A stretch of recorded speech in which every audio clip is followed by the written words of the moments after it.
This episode of Food Psych is brought to you by my online course, Intuitive Eating Fundamentals. If you're ready to break free from diet culture and reclaim the life it stole from you, learn more and sign up at christyharrison.com/course. That's christyharrison.com/course. Welcome to Food Psych, a podcast about intuitive eating, health at every size, body liberation, and taking down diet culture. I'm your host, Christy Harrison, and I'm an anti-diet registered dietitian, certified intuitive eating counselor, and author of the forthcoming book, Anti-Diet: Reclaim Your Time, Money, Well-Being, and Happiness Through Intuitive Eating, which is now available for pre-order. Join me here every week as I talk with interesting people from all walks of life about their relationships with food and their bodies. Anti-diet revolution, we're for health at every size. Eat the foods you like. Food Psych. Hey there, welcome to episode 202 of Food Psych. I'm your host, Christy Harrison, and today I'm talking with Krista Niles, a plus-size dating coach and couples therapist. We talked about how to navigate dating and relationships when you're in a larger body or healing your relationship with food, what to do if you're weight stigmatized by a partner, what the research really says about cis-hetero men's preferences for body size, and why it's a lot more hopeful than you might think or than even Krista originally said in her work.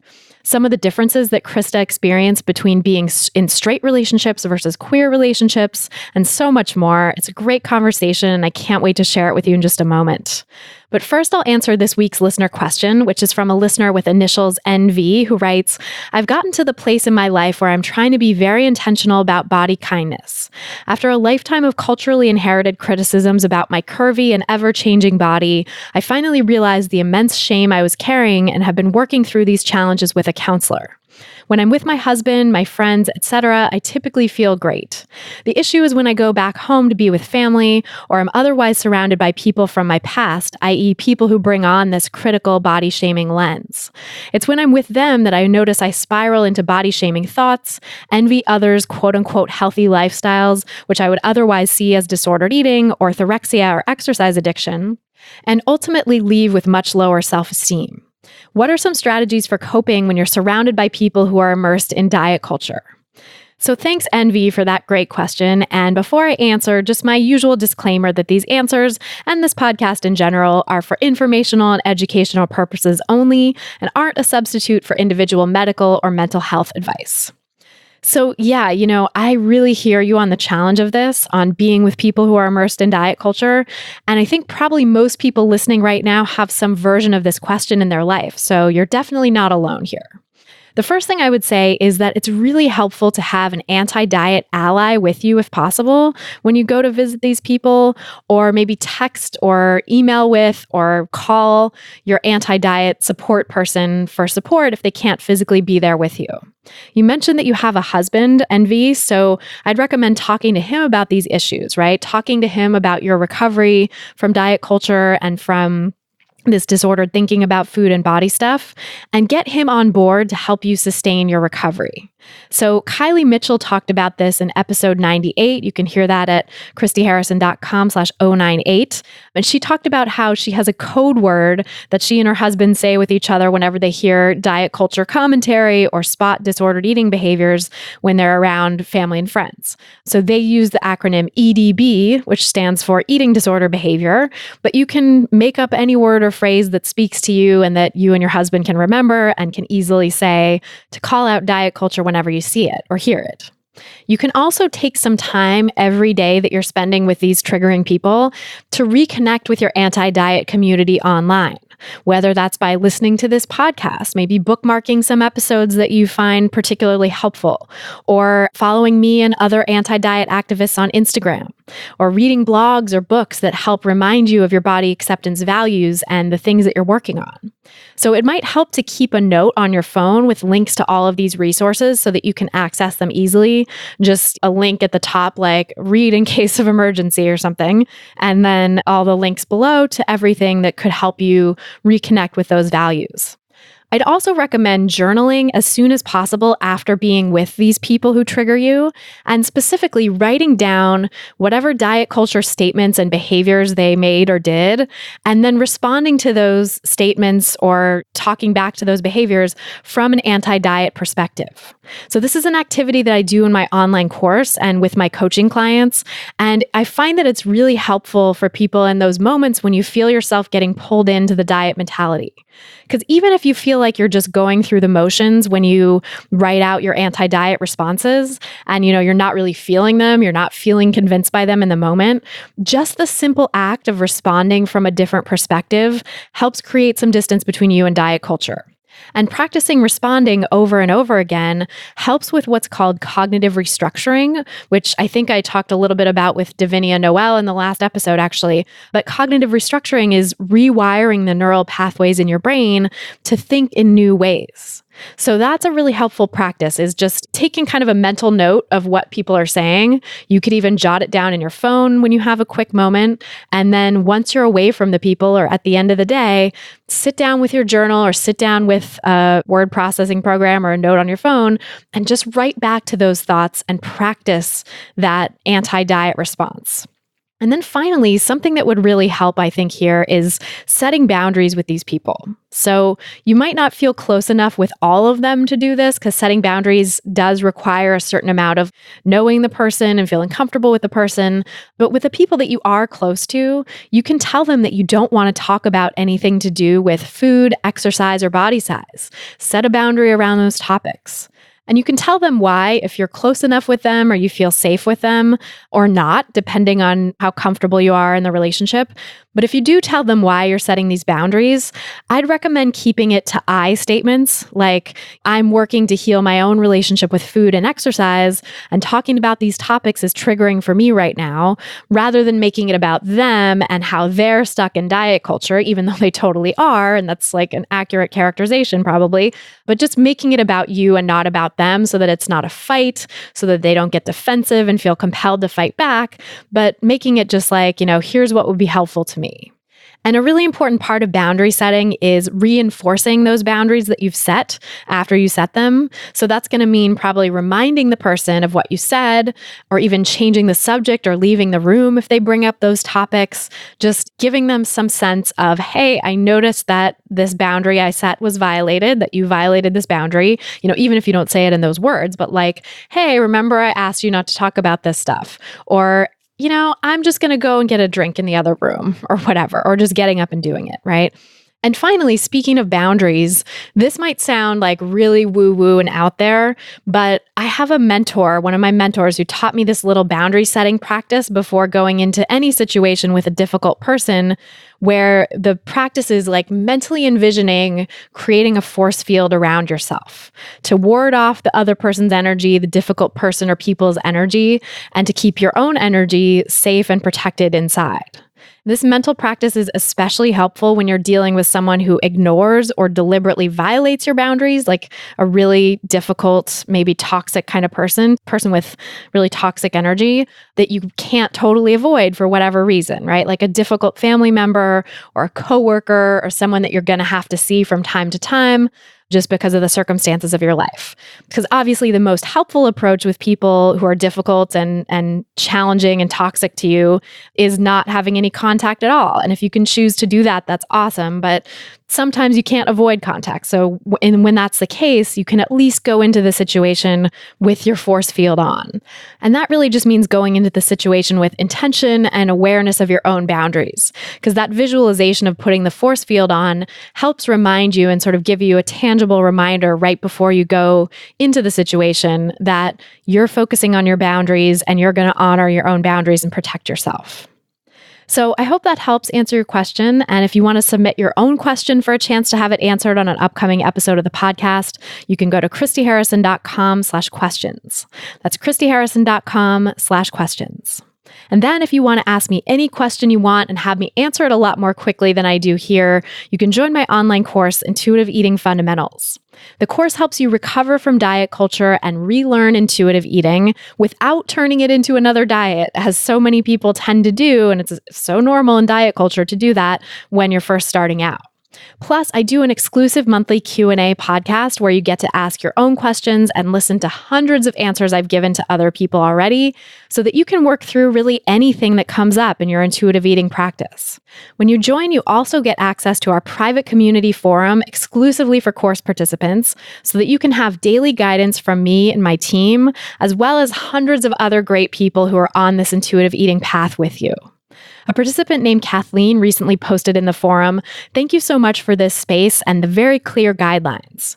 I just dropped a Facebook page that was supposed to be about intuitive eating, but that had so much diet culture thinking it was really sad.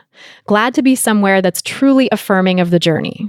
So if you're ready to break free from diet culture and reclaim the life it stole from you, you can learn more and sign up for the course at christyharrison.com/course. That's christyharrison.com/course. And now, without any further ado, let's go talk to Krista Niles. So tell me about your relationship with food growing up. Absolutely. So I actually can't remember a single time in my life when my weight wasn't a problem. Maybe when I was 2, I honestly can't remember. My sense is that it probably was my entire life that my weight was viewed as a problem, which is very strange because when I look back at pictures of myself, I don't actually see a fat kid now. But at the time, I very much felt like that. And, part of me actually wonders if maybe some of it was like I was a very emotional kid. I had a lot of big feelings and a lot of kind of emotional desires and emotional hunger in some ways. And part of me actually wonders if people around me were kind of responding to like, wow, this kid is like a big personality or something like that. But I think also it possibly may have been kind of guided by my family's view of food and body size, which was, of course, very skewed, like most families, towards desiring thinness. So my mom was always the kind of person who really wanted herself and her kids to be thin. That goes back generations in her side of the family. It was always a preoccupation of the women on her side of the family. And that was definitely passed down to me and my sister. There was also this additional piece that I only really figured out and kind of pieced together recently. And all of this kind of came from this knowledge that my dad had. So he had this much older brother. And his older brother, Larry, had died in his 30s of a heart attack. Or that was what that was kind of the family story. And dying of a heart attack in your 30s, that's a very young age to die of a heart attack. And so this had sent my dad into this place of, wow, there must be something really genetic in my family. He had high cholesterol. I actually have had high cholesterol since I was a kid. There is something genetic on that front. But dying of a heart attack in your 30s, this was kind of the next level. We really need to be concerned about this kind of situation for my dad. And actually, what my dad found out in recent years is that his brother had died by suicide. His brother was gay at a time when it was not okay to be gay and had died by suicide. And that the family's euphemistic cover-up for that was that he had died of a heart attack. And so what happened in my family is that because we had this story of we have this history, we have this very dangerous thing, is food became dangerous, and particularly dangerous to my dad. I spent my entire childhood on diet after diet after diet, all for my dad, to keep my dad alive. And the idea was, if my dad had to be on this diet, well, we all had to be on the diet because we were supporting dad and making sure that his heart was okay.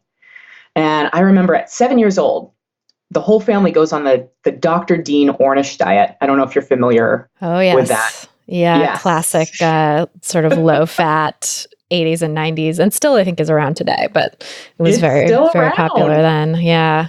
Absolutely. And the Dr. Dean Ornish diet was like milligrams of cholesterol allowed a day or like grams of fat. I don't even remember, but it was basically you're like eating beans and vegetables, or it was some very, very restrictive diet. And I remember we had this printed out binder of all of these Dr. Dean Ornish diet recipes. And my sister and I decorated the cover. So I was 7, she was 5, and we decorated the cover with all of these like slogans and drawings of hearts. And it was things like, eat smart for your heart and food for the soul and the heart. And it was like this really big push in my family. Let's keep dad alive. Food is dangerous. Let's eat the safe foods. And, I remember at the time, around that age, I read Hatchet, it's just a kid's book, but it starts, spoiler alert to anyone who hasn't read it, came out decades ago, so get on that. But spoiler alert, somebody dies right in the beginning in a very descriptive way. They describe somebody dying of a heart attack. And it's this very vivid step-by-step description of what this looks like. And it was the first time that I had really felt deeply disturbed. Like I actually remember where I was in my classroom when I read that. I remember putting the book down. I remember kind of all of the details of that day because of how disturbing it was to me to read the story of somebody dying of a heart attack and thinking about my dad dying in that way. And this was so powerful in my family that it was a law. It was one of those family laws, those family rules, those family gospel truths that are so hard to shake throughout your life. So this law that has stayed with me to this day is that food is dangerous. That if you're eating the wrong foods, well, you are putting yourself at risk and you're putting others at risk. And I think, there was a side effect of that for me, which is there's a lot of research now showing that food itself is not addictive. But if you want to talk about how to make food addictive or certain foods addictive, well, here's the recipe for that, right? So first of all, you make it extremely dangerous. Certain foods, very dangerous. Then you make them ubiquitously available. You can walk into any store, anywhere, even a stationary store, and in the impulse buy aisle, there are these forbidden foods. Then you make it so that everyone else around you can eat those foods. And you have yourself this recipe for just a very powerful food experience. It's dangerous. You're not allowed to have it ever. It's always available and everyone else around you can eat it. It's not dangerous to them, but it's dangerous to you. And so that was kind of the side effect of this for me. And that was what emerged later in my life. Once I was no longer under the very strict gaze of my parents and the very strict control over what we ate as a family, that was what took over next. I mean, that makes total sense because it really is, you put it so well, this recipe for kind of food obsession and feeling out of control and feeling magnetized to particular foods. And yeah, there's no such thing as actual addiction with food in the sense that there is with drugs or alcohol, but it's a feeling of compulsion with it that it can feel very addictive because of the deprivation, because of the forbiddenness, and oftentimes too because of the physical deprivation, the hunger that goes along with this sort of way of thinking about food, right? That like not only are particular foods off limits, but also if you eat quote unquote too much food in general, that you're at risk. And so depriving yourself, not allowing yourself to have enough also creates this biological sense of desperate need to get the food. And so those things together, plus the ubiquity, plus the other people around you being able to eat it, like you said, and sort of the culture of we eat these foods and everybody outside of your household anyway, like everybody else is able to eat these foods. I can see why that would create this sense of sort of irresistibility. Oh, absolutely. Yeah. To me, it's kind of the difference between substances that are physically addictive versus substances that are psychologically addictive, that actually the quality lies in the person for the kind of that psychological addiction or that irresistibility of these substances, that it's about kind of that person's history or trauma history, or were they given other means of connection and support and love and entertainment. And so, we think about like video games are not actually physically addictive, and yet people oftentimes are irresistibly drawn to them. And to me, it was a very similar thing, that there was this kind of forbidden quality and it was everywhere and everyone else got to have it and I didn't get to have it. And all of it was mixed up with whether I was lovable, all of it was mixed up with whether I was a good enough daughter. to work on keeping my dad alive and to work on looking good and being perfect in the way that the family was expected to be. And it was incredibly powerful. And that's such a big mantle for a kid to carry, to It was. keep your dad alive. Like, oh God, how burdensome I'm sure that must have been. Absolutely. It was. And kids are not able to think on that long term of a scale. So for me, it was this very urgent thing that I remember reading this book, having this experience. I had to put this book down, Hatchet. I could not continue to read it. I actually only recently went back as like almost a mastery experience and read the whole thing. But at the time, I had to put the book down. I was not able to continue reading it. And I remember having nightmares, and I remember talking to my parents about it, but just this experience of, oh my God, I am so terrified of my dad dying. And all of it was based on this story, this family story that wasn't true, of we have this very bad gene. And so foods are very dangerous for us and we have to be very careful. And it was false. It wasn't true. God, that is just so ironic that something that is so, the family law, like you said, was based on a falsehood. And then the family law creates, it sounds like it did for you, and I'm sure probably for other people in your family too, so much fear, so much disorder, so much chaos around people's relationships with food. Exactly. And one of the reasons I tell this story is that that's my sense of most families' stories around food, is that they're based on lies, whether it's kind of a bigger cultural lie or whether it's actually something more specific in the family, that a lot of what kids are being taught about food is based on lies, is based on falsehoods. And yet these are such powerful laws and truths that they stick with us through our entire lives.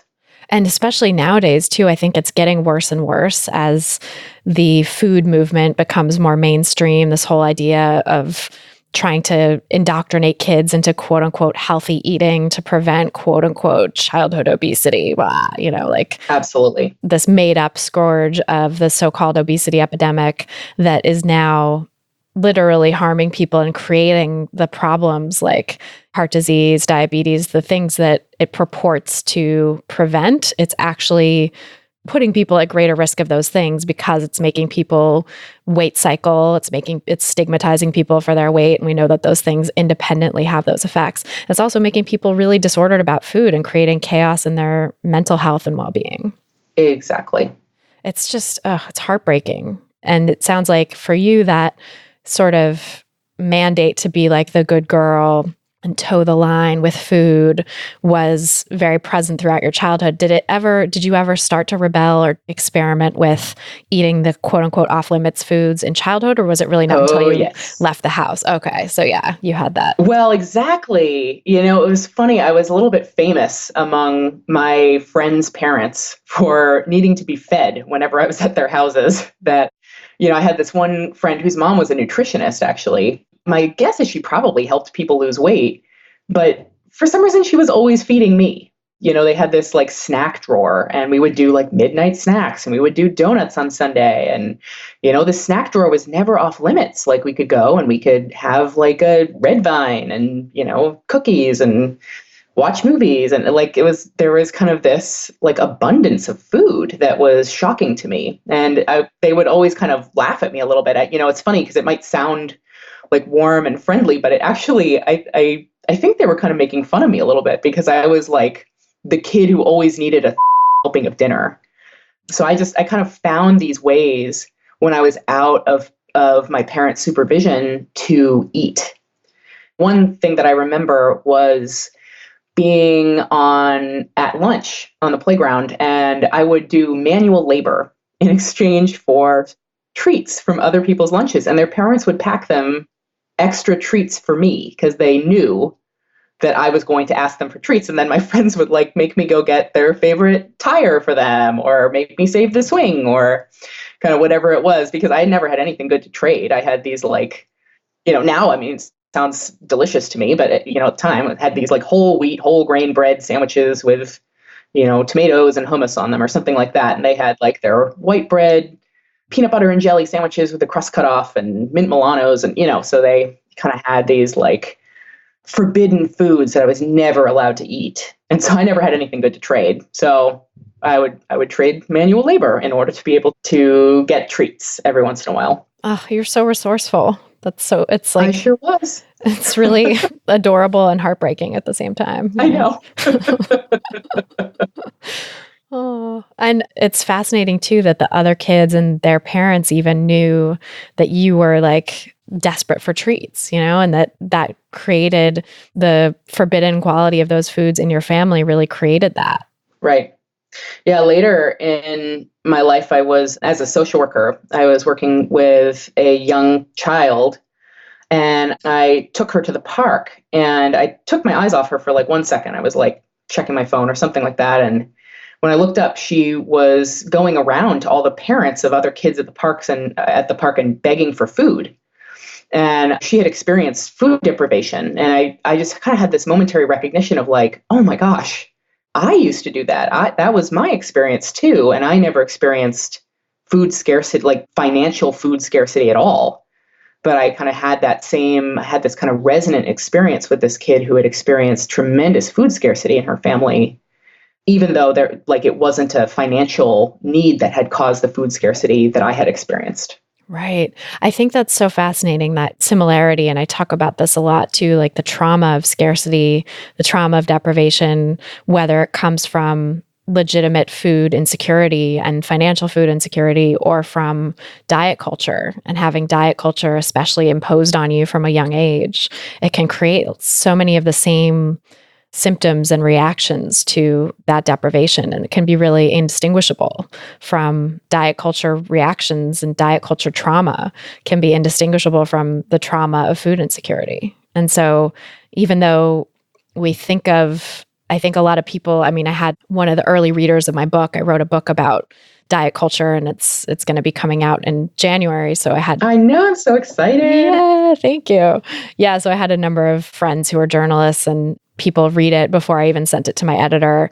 And a comment I got from one friend was, she's a survivor of trauma, and was like, I'm sort of uncomfortable with you using the word trauma to talk about people's relationships with food or people's reactions to dieting, because it's sort of a self-imposed thing. Like, isn't dieting just self-imposed and people could just give it up? And like, it's, how can you compare that to like the trauma of sexual abuse or having food insecurity foisted on you or whatever? And we had this conversation where I was like, a lot of the time people don't consent to it to begin with. It really is imposed from the outside, like your experience where, it happens from childhood and you're too young to have a say. Exactly. And then also, even if it happens in adulthood, even if, my experience with disordered eating didn't happen until I was 20, but it didn't feel like a choice either, and especially Nope. with when it sort of spirals into this really compulsive place, it's not a choice. It's not a self-imposed thing. It's not like I could just give this up at any moment.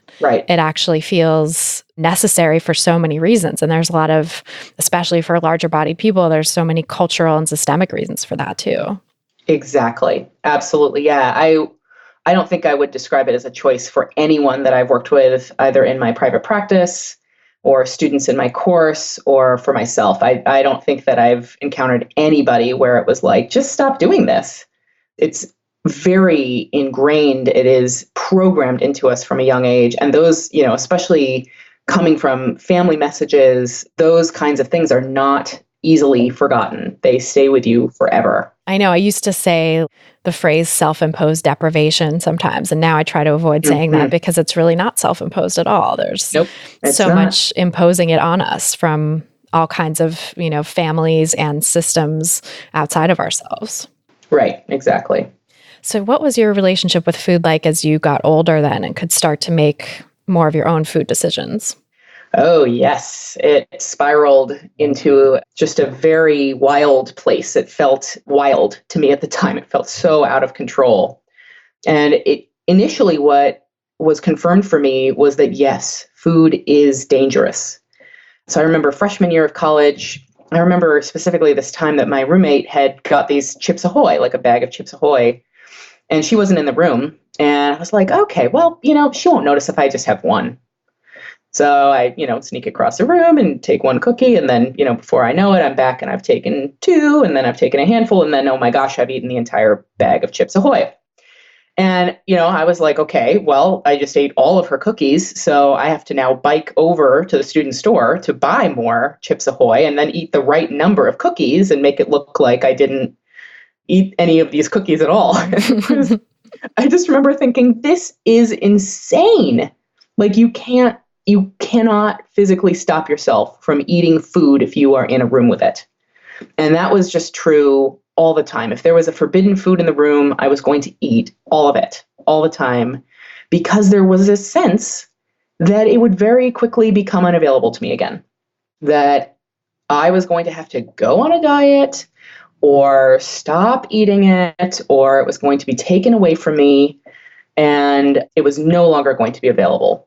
And so I just cycled into this place that I think is probably familiar to every single one of your listeners, of diet and binge, diet and binge.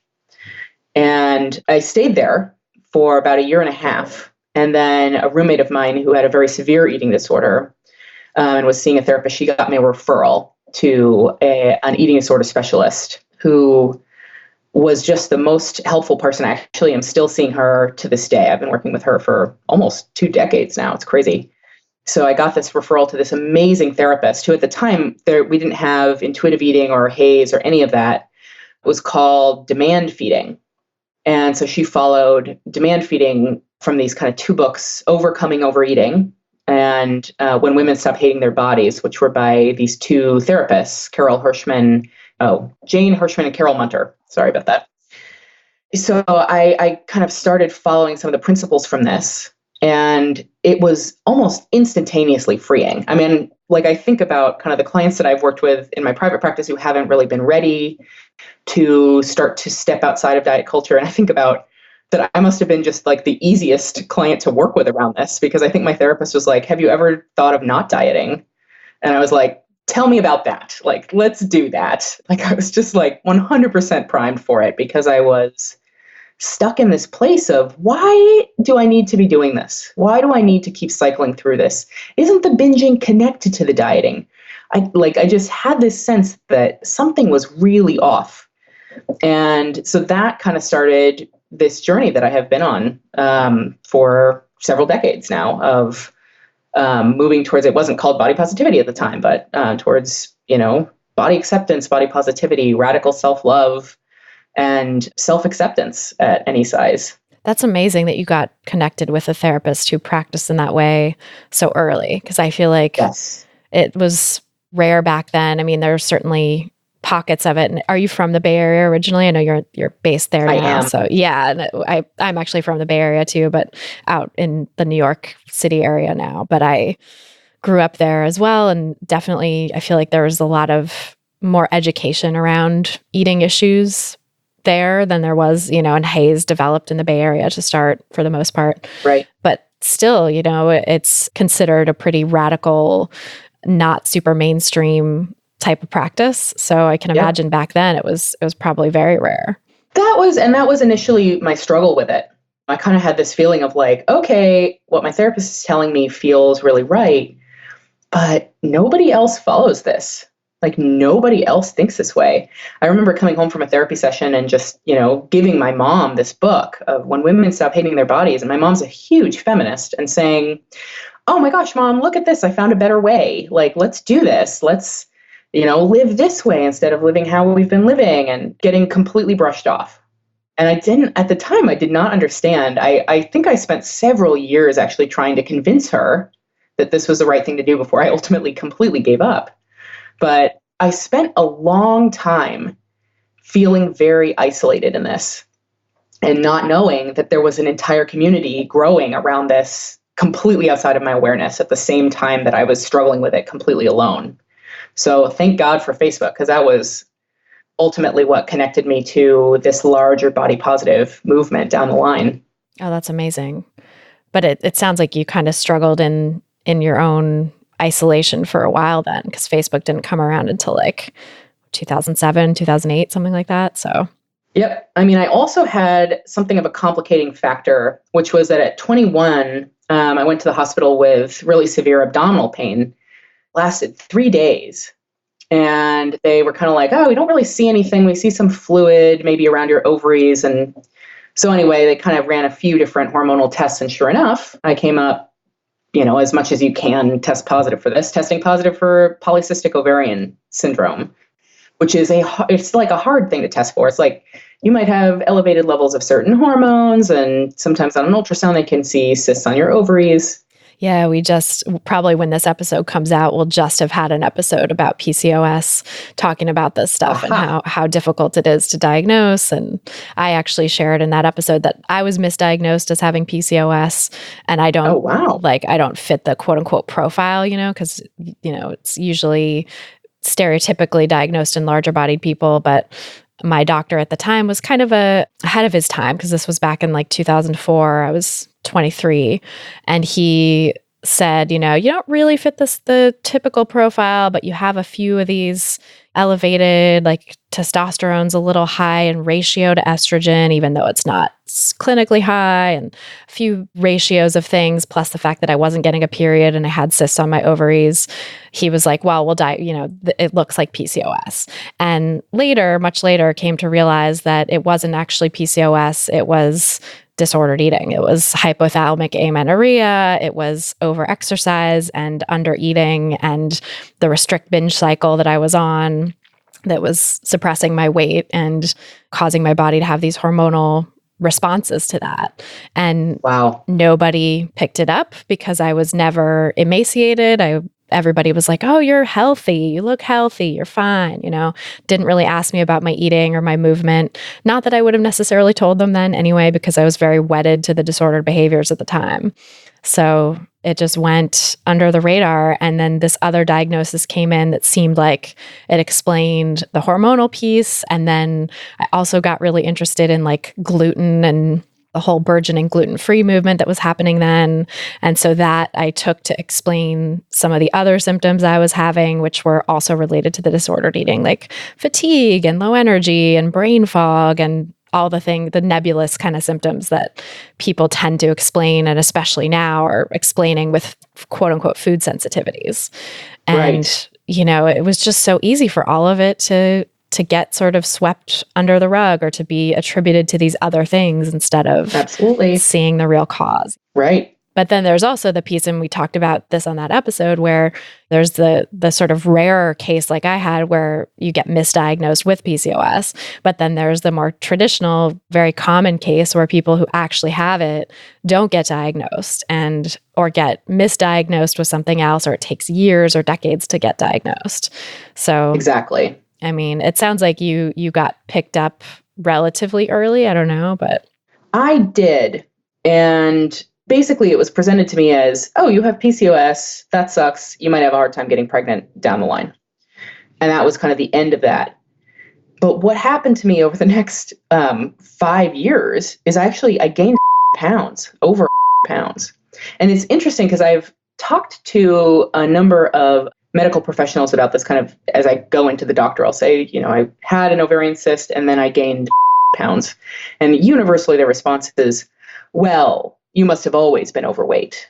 You must have already been overweight, or you must have been eating poorly, or, there's kind of this, well, it must still be your fault because it's not like you get an ovarian cyst and then you gain weight. That's not how that works. If you had this disorder, you always had it. And so I definitely don't understand the science of it, but that was my experience, is I had an ovarian cyst, and I was at that point a very active person. I didn't change my eating in any way after that. And then I gained pounds. So that was my experience of it. And it's interesting because I heard Whitney Way Thor talk about her experience of that as well. And I was like, yeah, see, they don't know everything about PCOS. They just don't know it. And to talk about it from a place of so much certainty of like, no, that cannot possibly be your experience. You must have already been doing something wrong. It must still be your fault. It comes from this place of like, weight must always be a person's fault. Like it must, if you are fat, it must be your fault. So my experience of that was that I had embraced this demand feeding approach this, non-dieting approach, this approach of legalizing foods. And then I gained a bunch of weight. And that was psychologically very difficult for me, that it was kind of this slow process over the years of I was always, always, always gaining weight. And there were a number of things that happened because of that. I know like Reagan Chastain is such an incredible fat athlete. There are amazing fat athletes. I would never say that somebody is not able to do anything that they want at any size. But for me, there is a component to PCOS of insulin resistance. And for me, my experience of that was that I was sluggish all the time, that exercise did not feel good to me. It was torturous. So I had this kind of experience of my life just kind of slowing down and there being more and more limitations to things that I could do. And I know that some of that, of course, was psychological. But my experience of it, too, was that there was a physical component as well. And so I was really struggling at that point with, oh, my gosh, like, this kind of coincidence of these two things. Like I stopped dieting and then I gained so much weight. And my family was absolutely obsessed with that as well. Of like, you've got to get back on a diet. You must, like, enough is enough. Grow up, take care of yourself. And of course, that was not the right advice to deal with what I was dealing with. And what I was experiencing was not, most people don't stop dieting and then gain pounds. The vast majority of people don't have that experience. Right. They might gain some weight, but it's not the significant level that was. Exactly. And so to connect those two things, of course, was very powerful. And then to have doctors saying, well, this must really be your fault, honestly. Was, oh my gosh, was just such a hard and confusing and painful experience to have. It sounds terrible. And it sounds like all the diet culture beliefs about weight being a matter of personal responsibility were just right there to greet you when this happened through no change in your own way of eating or moving. It was just your body reacting to this syndrome that you had. Exactly. But everyone was right there to blame you. Did that make you want to go back into dieting? Did that make you get sort of away from the demand feeding and more healed relationship with food that you had? Oh, absolutely. But I wasn't able to do it. That was another thing that I experienced in terms of the insulin resistance. And I've read some research that backs this up. I'm sure that you know a lot more about this than I do, but I had an experience of being hungry all the time. So diets were extremely short-lived for me because I would become ravenously hungry. So I really would kind of wade back into a diet and then very quickly would lose the ability to do it because of, physical hunger sensations. And that makes total sense. I mean, with insulin resistance, as I talked about with Julie Duffy Dillon on that episode of the podcast, it creates a sense of sort of almost panicky hunger because your body is literally being starved of the glucose that it needs to operate. Right. And so having high insulin creates a sense of like all of your hunger hormones kind of start cascading and it makes you feel like you're starving. So yeah, it can make you feel very, very hungry, very unlikely to want to move your body because your body also, when it's in a situation of perceived famine like that, it'll turn down your energy output to try to conserve energy and ward off the famine. So yeah, I can see why that would make you feel just completely unable to diet and also not want to be moving your body in this instrumental way that diet culture tells you you're supposed to also. Exactly. Right. Exactly.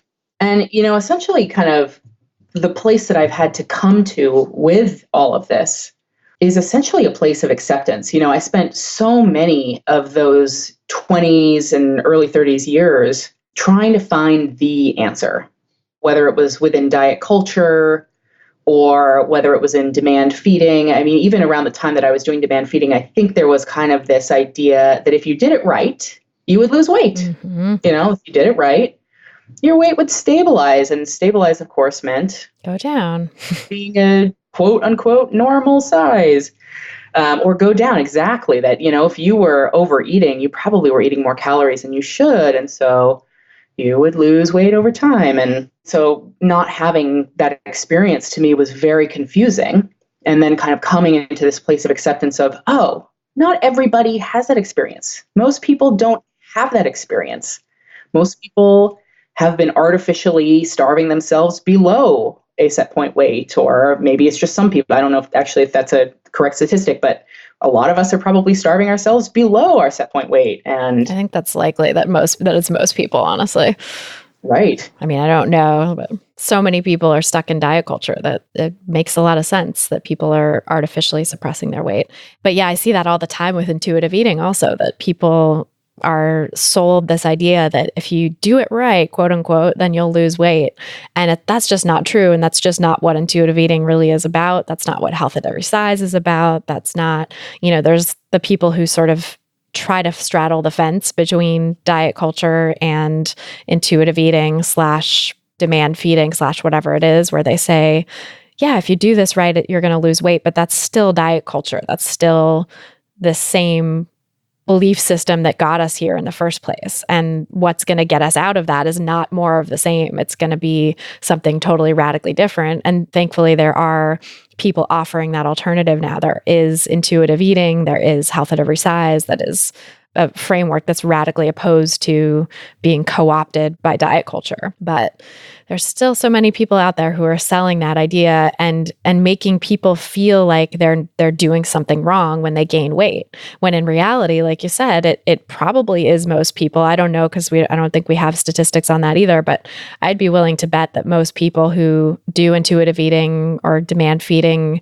do gain weight because they had to, because they were suppressing their body's set point weight. And maybe some smaller percentage of people might stay the same and not really see much change. And probably an even smaller percentage of people lose some weight unintentionally. And it's just sold, it's billed as the reverse. It's billed as like, oh, well, of course you're going to lose weight because that's what's quote unquote natural. That's what your body is supposed to do.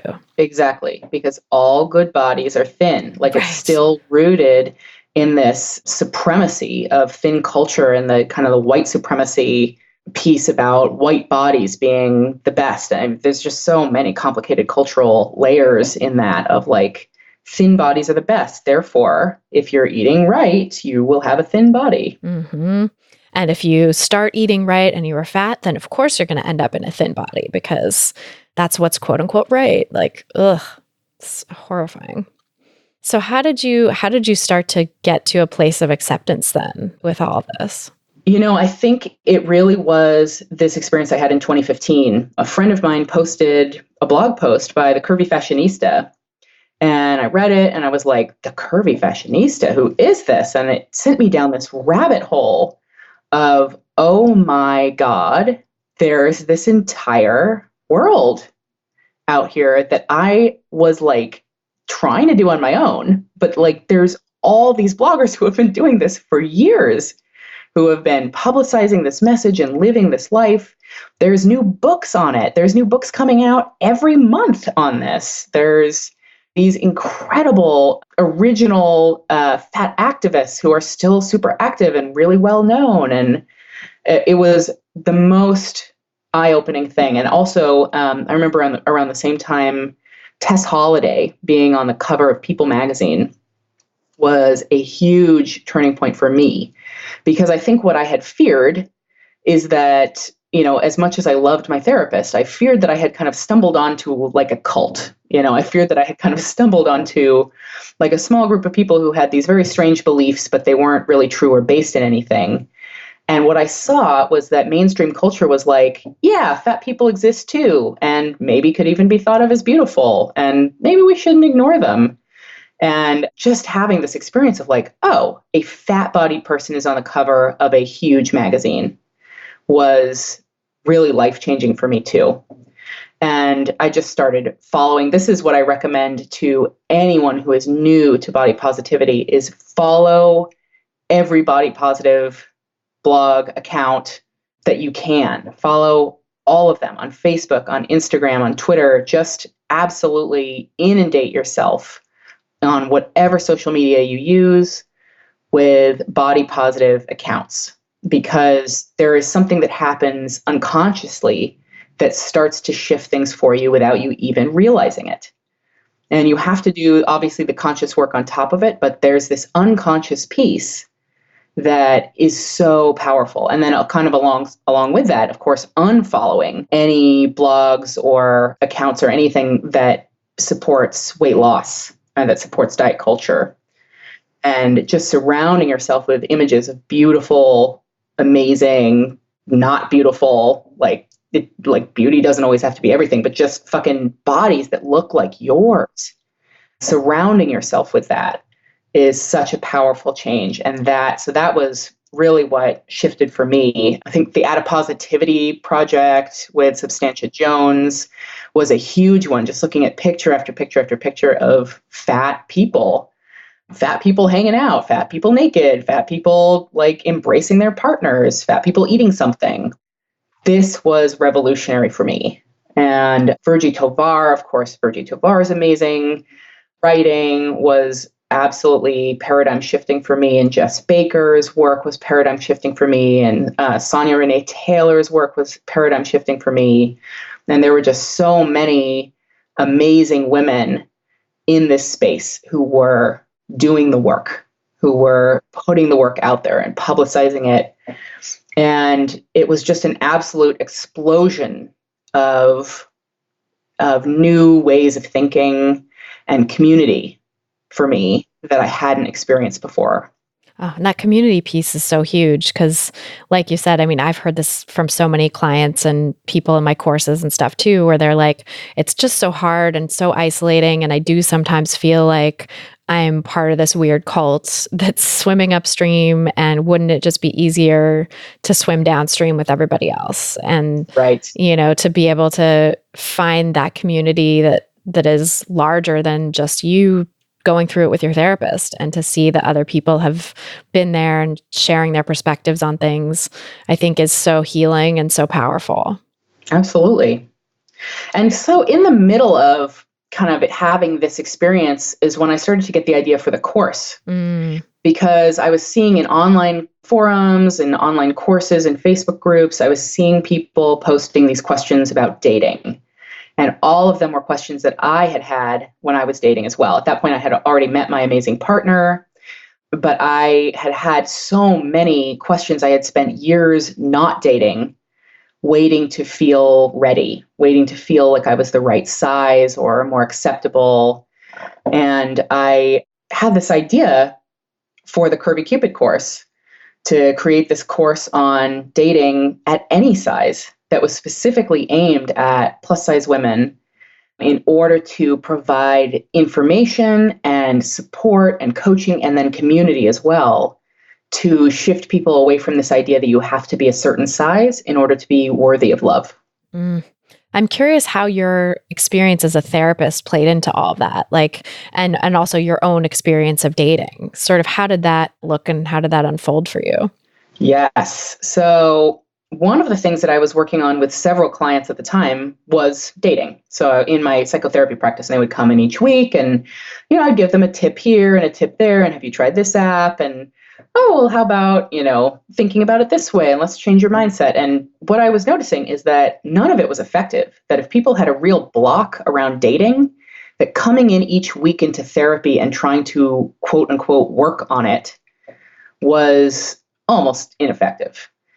Because I think what I was realizing at the time was they needed more concentrated support. They needed specific information about how to put up a profile and what app to put it on, how to start making sure that you're matching with the right people, how to take photos, especially if you can't stand your body, how to put those photos up, how to message people, how to build confidence, how to think about sex. They needed a really comprehensive skills-focused look at how to do this start to finish. And they needed more sustained in-the-moment support rather than having to save up stuff every week to come in and talk to your therapist about it without a computer in front of you.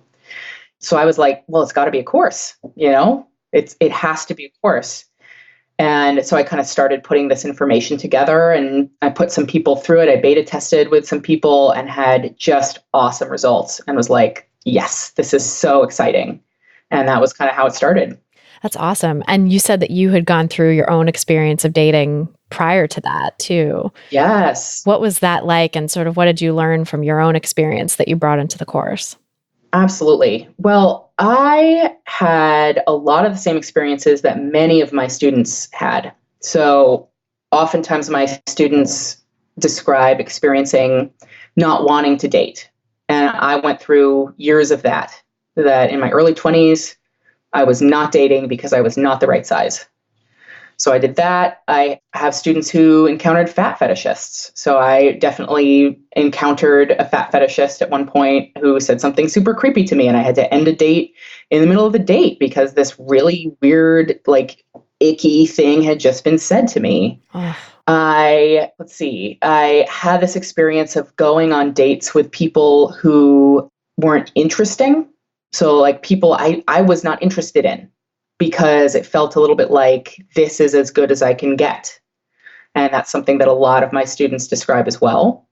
I had the experience of putting up all the wrong pictures. I had the experience of putting up these old pictures from when I was a completely different size, or those high angle photos, or photos where the lighting was funny and so you couldn't really see what I looked like. Because I had this kind of strange belief that, or I guess maybe more of like magical thinking or a hope, that I would show up on the date, they would be like, oh, she doesn't look like her pictures, but then they would fall in love with my personality. And that's just not what happens, because if you go on a date with a fat phobe, you are going on a date with a fat phobe. So they're not going to fall in love with your personality. They're fat phobic, and you're going to have a really awkward experience. And I had many of those. So these were a lot of my early experiences. I also initially was dating men and then started dating women, and my partner is non-binary. So I kind of had this experience of dating different genders of people. And one of the reasons that I wanted to create the course is that being straight and a fat woman and dating is like really fucking rough. Like it is still really hard as a lesbian as well. It's really hard in the queer community too, but there is more acceptance of size diversity in the queer community than there is among straight people, among straight men. So, and I think that there also is a lot of misinformation out there as well about what straight men are interested in.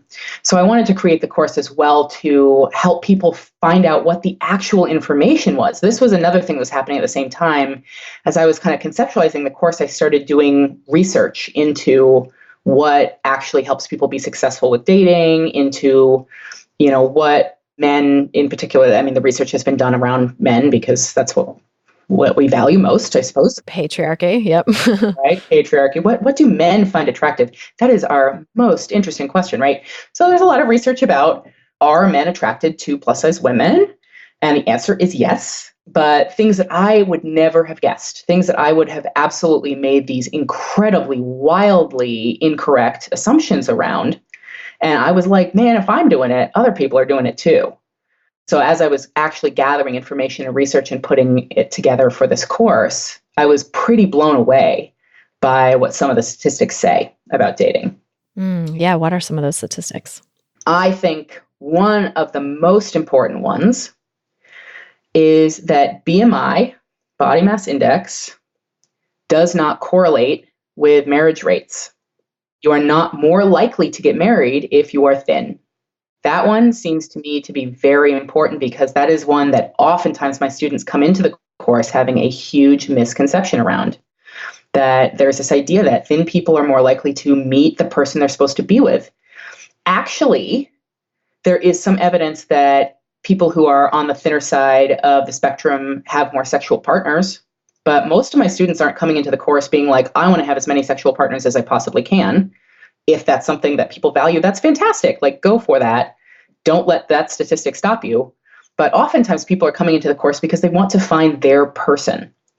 So what's really important is that, thinner people might have more sexual partners. We live in a fat phobic society. We live in a society that fetishizes thin bodies. But it is not going to keep you from meeting your partner. So that to me is a very important statistic. Another one that I quote a lot, and I actually misquoted this for years. So first I'll misquote it to you, and then I'll tell you the corrected data. So I was looking over the study. It was actually done, weirdly enough, by my sister's ex-boyfriend. He's a social psychology professor at Chapman University. And he had found that 20% of men are fine with dating a plus size woman or prefer to date a plus size woman. 1 out of 5, 20% of men. And that's not the majority, but it's bigger than I thought. I would have thought 2% of men would be okay with that. So even just kind of that, which that's the incorrect information. And I've quoted that before too. I think I cited that from maybe one of your blog posts. Yes. Yep. Sorry about that. No, it's okay. Because I tagged him in a post once and I was like, look at this amazing research from Dave Frederick. And he wrote back and said, hey, Krista, awesome to see that you're using the research, but you're using it wrong. Here's the actual statistic. So here's what it actually says. It actually says that 20% of men would absolutely rule out dating a plus size woman. And 80% of men would not rule that out. Wow. 20% of men prefer it. 20% of men would not. And then there's kind of this middle 60% who are like, I don't really care that much about size. So that to me I was like, oh no, I have been citing the statistic wrong. And it's actually a phenomenally different number. 80% of men are actually okay with dating curvy or plus size women. That's amazing. That gives me so much more hope for cisgender men, or anyone who identifies as male in these studies. Like, oh, thank God. Exactly. And so another thing about that statistic too, because a lot of times my students come into the course saying, well, I don't know if I want to date someone who wants to date a fat woman because that's going to be a fetishist. And there's just no way that 80% of men are fetishists. I mean, I guess there is some possibility of that, but there just isn't. Like, that's not possible. They can't all be like that. In fact, what we see is that about 2% of men are fetishists. So 80% would be fine with dating a plus size woman. 20% prefer or really don't care about size at all. And only 2% of those are going to be these weird, creepy, dehumanizing fetishists that people are afraid to encounter. And so that, to me, all of those statistics are incredibly hopeful, because if you are approaching dating from this place of, I can't because I'm fat, what you will encounter is instead, if you're approaching it from that mindset of I can't, what you will encounter is that you're going to hit up against these obstacles. You will meet fetishists, because that's what happens. And you'll say, see, I knew it. Right. It'll confirm your belief about yourself. Exactly. But if instead you approach it from this place of, okay, these statistics say that there are men out there who would like me, that they are actually in the majority, that I have to just keep trying and putting myself out there until I meet them, well, you're going to have a completely different approach. And that's actually my obsession for this year. Is I'm obsessed with mindset. I'm putting out all sorts of little mini courses on mindset, because I am so obsessed with it. Because what I see is that when people are approaching it from this place of I can, that they do. And when people are approaching it from this place of I can't, and here's why, that gets confirmed for them every time. And it's not your fault that you have that feeling. The fatphobia that we are stewing in on a day-to-day basis. You can't watch a damn sitcom without encountering 5 or 6 fatphobic jokes in 1 half-hour episode. And usually it's about a fat woman being lovable. Usually that's the simple joke, is like, ha ha ha, look at that fat woman, she's lovable. Like, no, it's absolutely sickening and dehumanizing. And we live in that every single day. So, coming and then approaching dating from a place of I can do this, a lot of people are going to struggle with that. And so one of the things that I do, both with these mini courses that I'm creating, but also in the Curvy Cupid course itself, is I say, okay, we have to find a way to challenge it. We must find a way to challenge it, because if you are approaching it from the place of this more positive and actually much more realistic mindset, what you will experience is that the normal, everyday annoyances and disgusting and boring things about online dating become background noise that you can shift to the side of your consciousness while you continue to do the things you need to do to find the person you're supposed to be with. That's amazing. So what about if someone has been dating and, so they sort of got over that hump of like feeling like I can't do it and put themselves out there and then encountered weight stigma from a partner, or like some folks in my courses and clients of mine have experienced, they have a long-term partner, maybe a spouse who is very weight stigmatizing and fat phobic and maybe criticizes them for gaining weight or having gained weight or is constantly on them to lose weight. So maybe they have this sort of more entrenched traumatic experience that they actually experienced this with a longer term partner. And so getting back out into the dating world might be really fraught from that perspective too. Like, how would you coach someone through that experience? Oh, absolutely. And I think that there's maybe two different pieces to this. So one experience that people can have is of somebody calling them fat, somebody essentially using that as an insult or a way to hurt them. And this is something that happens to women of all sizes because you're a fat bitch is pretty much the worst thing that you can say to a woman. There really isn't anything worse than calling a woman fat. It's basically saying you are the scum of the earth or something like that in these guys' perspectives. And to me, that is more the sign of having encountered a narcissist than anything to do with you. And so if the experience essentially was, one, I see a lot of this on Facebook. People kind of post these screenshots of somebody being like, hey, baby, I love your body. And then they write back and are like, haha, not interested or whatever. And then the guy's like, fuck you, you're fat anyway. That is somebody essentially trying to insult you with the worst possible thing that he can think to say. So I think that is one experience to look at and to kind of isolate away from weight stigma that can happen in a different sense, which is, if you're with somebody who has maybe some self-loathing themselves, they want to lose weight, or you're with a partner who just chronically kind of hounds you or is emotionally abusive to you about your size. I've seen that as well. I've seen that in couples that I've worked with in couples therapy of, regardless of the size of the partner, that one partner will be absolutely obsessed with their partner needing to lose weight. And I think that isolating that single incident, somebody called me fat experience away, that I think the single incident, someone called me fat experience is coachable. The more chronic fat phobia that you're experiencing that is along the lines of emotional abuse, or that is simply because you have a partner who's fat phobic as well, that is more of the realm of therapy. And this is where I think that therapy interacts with the course. I've worked with students who have experienced dating violence. I've worked with students who have incredible trauma. And so it's not just like a simple mindset problem that's keeping them from being able to date. It's trauma.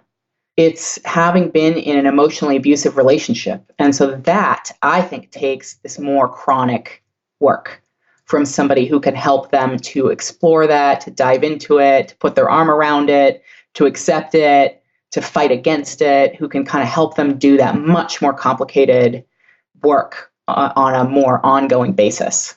Yeah. And I really appreciate you making that distinction too of like, what is a sort of therapy problem versus a coachable problem? Because I think there's so many systemic issues with this too, where people don't necessarily have access to therapy. So I think oftentimes people do the best they can and try to make do with coaching or online, free resources or low-cost resources. And like, that's super awesome and resourceful of them. And they're doing the best to take care of themselves. And there's some things that really just need to be dealt with at sort of a deeper level that just online resources or self-help can't address, because it is trauma, because it is this deeper stuff. And I mean, personally, I have experienced this myself too. I have PTSD, I have a history of trauma, and was very also resourceful and like tried to help myself and do lots of self-help reading and research and stuff like that as well. But really the thing that was the most effective and the self-help couldn't even really touch me, couldn't even really land until I found a good therapist that I trusted, that I could have an ongoing relationship with, that could really start to get through to me and pierce the armor of the the stories that I had created around how unlovable I was. And it was only when I was able to do that work and start to develop self-compassion and start to see compassion modeled from her towards me, that then the self-help work and those resources actually were able to do something. And I feel like now that stuff is more effective than it ever was when I was really in it. And like, that is so frustrating from a perspective of like social justice, because I was fortunate enough to have the resources to be able to afford a good therapist and to do that ongoing work for years. You know, I was in therapy pretty solidly with the same therapist for over a decade, and now do therapy on and off, you know, for various issues continually. So like that takes a lot of resources. But I do think that if people can, however they have to do it, however they can finagle it to get into therapy, I think it can be so radically healing. And especially for that traumatic stuff is sometimes the only way. Right. I definitely agree with you that there are many situations where finding a therapist is not going to be feasible. But there also are times when people are feeling like they can't find a good therapist when they actually can. And so sometimes there will be kind of this idea that your health insurance doesn't cover mental health. And I'm a little skeptical of that, because Obama did pass a law. It's possible that Trump has like chipped away at that. In fact, very possible. But that says that insurance companies have to cover mental health to the same level that they do physical health. So chances are fairly good that you'd be able to find something if you're calling the number on the back of your insurance card. Now, of course, there's exceptions to that. Kaiser, the therapists have been striking at Kaiser on and off for a while because of how bad Kaiser Permanente's mental health services are, things like that. So there are major exceptions to this, of course. And then there are places where people live in rural areas and there just isn't a therapist near them. But what I'm really recommending to people who need a therapist and are struggling to find one, first of all, I'm always happy to help people find some options. So people can always reach out to me. But even if you want to do it on your own, calling any therapist in your area and leaving a message. You may not get a call back. This is kind of a chronic problem, is that people call therapists and not get a call back. But try a few, leave messages for a few, and just say, hey, listen, I need this. I need low fee, and I need somebody who knows about health at every size. Do you know anyone like that? I get voicemails like that on my voicemail that'll say, hey, I need a therapist. This is what I can pay. And, you know, if my sliding scale fee spots in my practice are full, then I have to refer them out. And so what I'll do is I'll call them back and I will give them resources that I always call back, even if I'm not going to be able to work with that person. Or if people are saying, I really want a therapist who can do this. I've had a few people call and say, I want a therapist who can help me lose weight. And I don't exactly refer them to weight loss things. I'll give them the names of other therapists in the area and say, try these guys. But, you know, if it's not something that I'm able to provide, or if they need a fee level that I can't accommodate at that time, I refer out. So what I recommend is that you are just giving a few therapists in your area a call and starting the search. And yes, it can be really difficult to find somebody, especially if you're in a rural area, especially if you need a very low sliding scale fee, or especially if your insurance covers absolutely nothing or very minimal coverage. But I recommend starting the search, because you just never know what you're going to uncover.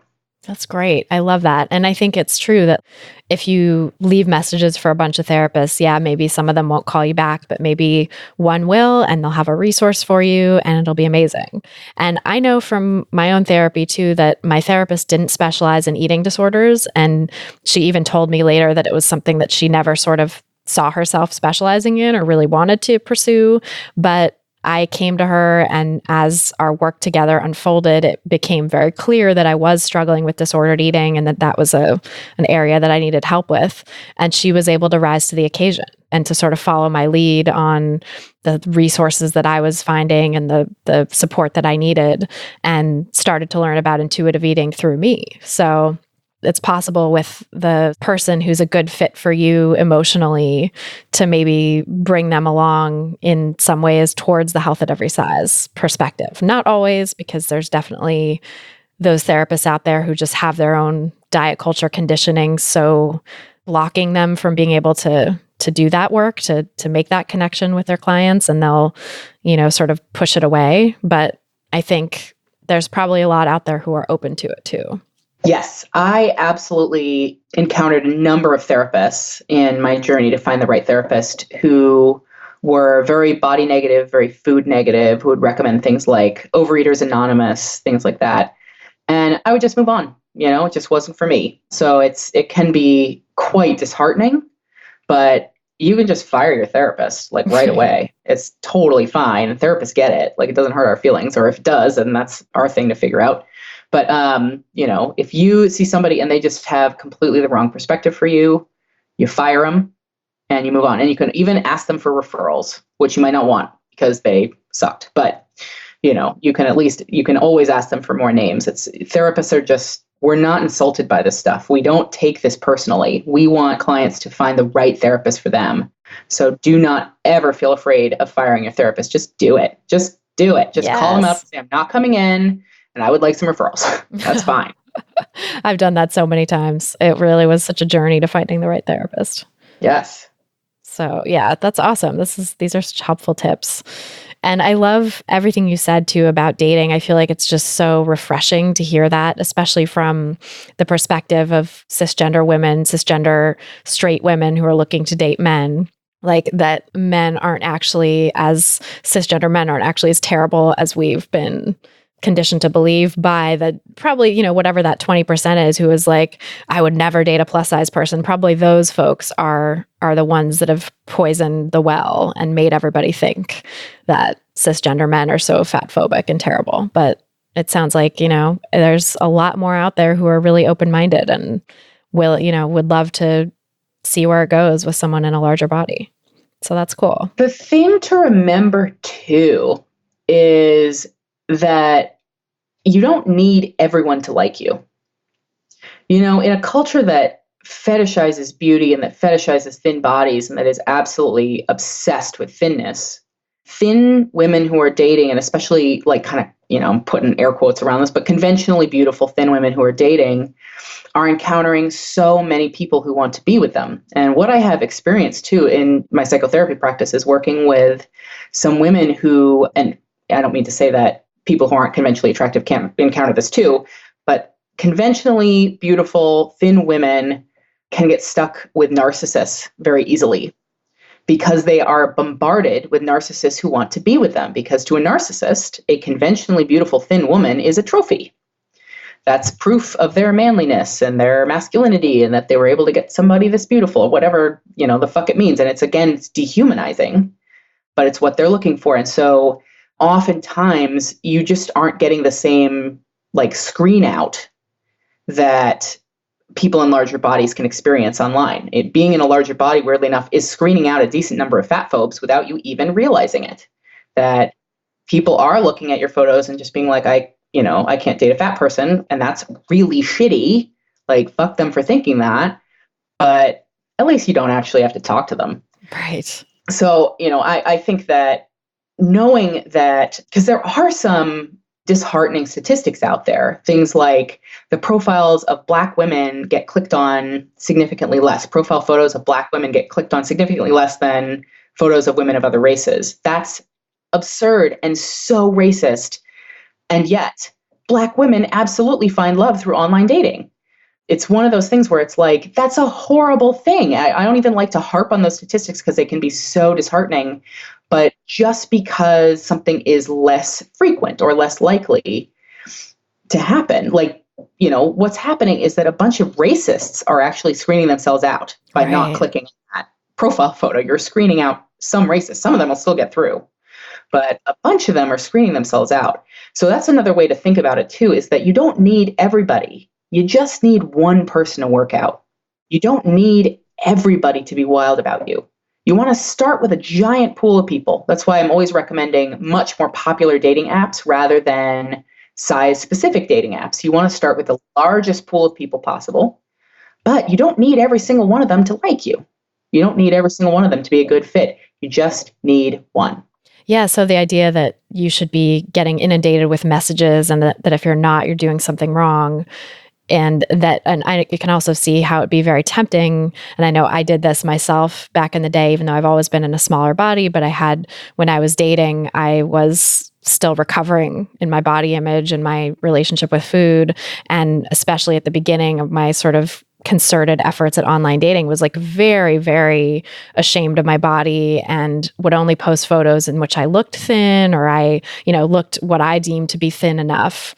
And was very, curated my photos very closely. And I can imagine too that folks in larger bodies, with all the weight stigma they've encountered in life and perhaps in online dating already too, it might be tempting to post photos of yourself looking your thinnest. Like you said, the photos were, the lighting's weird, or like old photos or whatever. But what you're saying is such a point in favor of posting recent photos that show the actual size and shape of your body, that don't hide who you are, because that can be such a great screening tool to help make sure that the people who are actually contacting you like the way that your body looks and are not going to be repelled by you or whatever. Or because then you don't have to go on a date with a narcissist. Because imagine if you used an older photo or photoshopped or whatever and attracted one of those terrible narcissistic fat phobes and then had to actually be with them in person at a restaurant or something. Like, how horrifying would that be? Right. I actually have two thoughts in response to that. I mean, the photos piece. So I have a couple of resources on that, free resources on that. So first of all, I have my free plus size dating starter course. I give some tips. There's one specific day that is completely dedicated to photos. And even if you are completely photo shy, I have a strategy in there for that.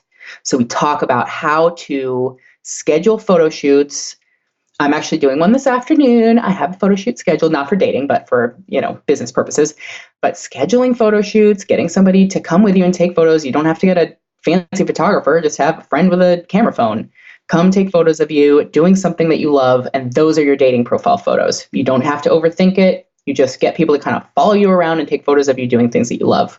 Action shots are really attractive in online dating. So you want to focus on those. But I go into a lot more detail in the plus size dating starter course. And I actually have another resource that I'll just tease right now that I'm calling 10 perfect photos. It's going to be a challenge that just walks you through each day, gives you a photo assignment so that at the end of 10 days, you have this portfolio of 10 awesome photos that you can use on any dating app. So that's going to be coming out just in probably about a month or two. Awesome. Rolling that out as well. So that's my first thought there.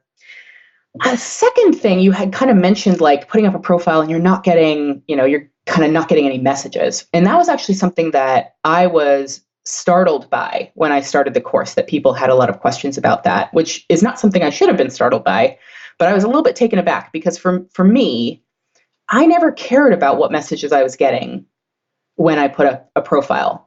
For some reason, it never bothered me that I would put up a profile and then get 0 messages, or put up a profile and then get just kind of 3 or 4 creepy, boring, hey, baby, nice smile kind of messages or whatever it was, because I didn't really give a shit about the people who were messaging me. I cared about the people that I wanted to message. And so this is something that I teach in the course all the time. You don't care about the people who are messaging you. Every once in a while, you might get a great message from a great person. Like, don't ignore that. That's great. But if you're getting crappy messages, if you're getting no messages, if you're getting one-line messages, that is not about you. That is the nature of online dating. These apps, especially the apps that I recommend, are populated by so many people because they are free. These are free apps, so everyone's on them. So you're going to get crazy, weird messages. But what you want to be focusing on is you send the messages first. I actually say this several times in the course and in all of my different mini courses. I never went on a date. I can't remember a single date I went on with somebody who messaged me first. And what was weird is when I was dating guys, is they all thought they had messaged me first, but none of them had. But I messaged people first. I sent the messages first. And what that does is it ensures, if you are literally only responding to messages from people who you have already messaged first, it ensures that the only messages in your inbox that are worth anything, that you're going to pay attention to, are from people that you are interested in, because you messaged them first. I really feel like you are a much better judge of who you should go on a date with than they are. They're a random dude on the internet or a person on the internet. They don't know. They don't know you at all. Like, why do they get to decide who you go on a date with? You are a really good judge of who you should go on a date with. And so the measure of like, oh, I put up this profile with honest pictures and I'm not getting any messages. The number of messages is a terrible measure of how you're doing or whether you're attractive or whether you're lovable. That's a terrible measure of that. You want to be sending out messages. And I will also tell you, right before I met my partner, I actually met her right after a really hard breakup, which was kind of whiplash. But I put up a profile that was, so I'd gone through this really tough breakup, and I put up a profile that was dark, that was depressing, that was essentially kind of like, what's the point of life? Like, it was just, I was so sad and heartbroken. But I also like was so mad at my ex that I was like, I am going to meet someone before she does. Like, I just had this like feeling of like, I'm going to prove to her that I'm lovable. But so I was determined, even though I was not in a good space to be dating. And that, so, I was like sending out messages and I would either not get any replies or I would get really weird replies from people. Like people being like concerned about me, not that I wasn't like suicidal in my profile or anything like that, but like people would be like, oh, wow, it sounds like you're having a hard time. So what I realized fairly quickly, and I didn't quite have the heart to do it right away, I realized I had to redo my profile. I was like, the profile is not attracting who I want to talk with right now. And so when I saw my partner's profile online and she was really into books and poetry and literature, and she had these photos of herself like reading at a cafe that were just like so adorably cute. So I was like, okay, well, before I message her, I have to redo my profile. And I recommend this to everybody. You see somebody out there where you're like, oh my gosh, this person's like so awesome. Like, and you have stuff in common with them, put that stuff in your profile. So when they look at your profile, they can be like, oh, wow, she's obsessed with Game of Thrones too, or whatever it is. So I put like a bunch of poetry in my profile and I redid it. And I took away all the stuff that was like, blah, life sucks, and put a lot of stuff in the profile about, loving poetry, about being interested in doing gay things around the Bay. And sure enough, she messaged me back. And so that's something I recommend to anyone, that if you are sending out messages and you're still not getting responses, then tweak your profile, check it out, try something different, mix it up, try a more positive approach, throw a joke or two in there, put some really specific details in there that you didn't put in there before, see what happens. Because sometimes it's just about the tiniest little pivot that will actually kind of open up the dating experience for you. That's a really great idea. And you're not talking about like pretending you like poetry when you actually don't or whatever. It's just Correct. Amping up certain aspects of your personality or things that you enjoy that you might not have thought to put in there the first time, and just sort of seeing how that changes things. Exactly. Yes. I also loved poetry, which is one of the things that drew me to her. Yeah, I wasn't pretending to be literary. Although she would laugh and say that I never read books anymore except for body positive books or psychology books, which is kind of true. But same. I mean, yeah. So maybe I did trick her into being with me, but she's okay with it, I think. Yeah. It's like, well, and people change over time too. So exactly. You never know where life is going to take you. I remember in my dating profile, I met my husband in real life, not online, but I was online dating at the time also when I was single and looking, and had so many books and things in my like movies and podcasts I listened to and all these different things in my profile that I'm like, oh wow, I can't believe I put that in my profile. That was 5 years ago. And I'm like, yeah, I never think about that book anymore. I never listen to that podcast anymore, so. Exactly. We're all shifting and changing over time, and that's good. Well, thank you so much for being here. It's really lovely to talk with you. And absolutely, this is just such a great episode full of great resources. So I want to make sure people know where to find you and get more resources from you, and definitely check out some of the courses, and that hopefully the new photo course will be up around the time that we're releasing this episode too. Oh, how exciting. Yeah. So the best way to find out more information about the Curvy Cupid course is just to go to curvycupidcourse.com.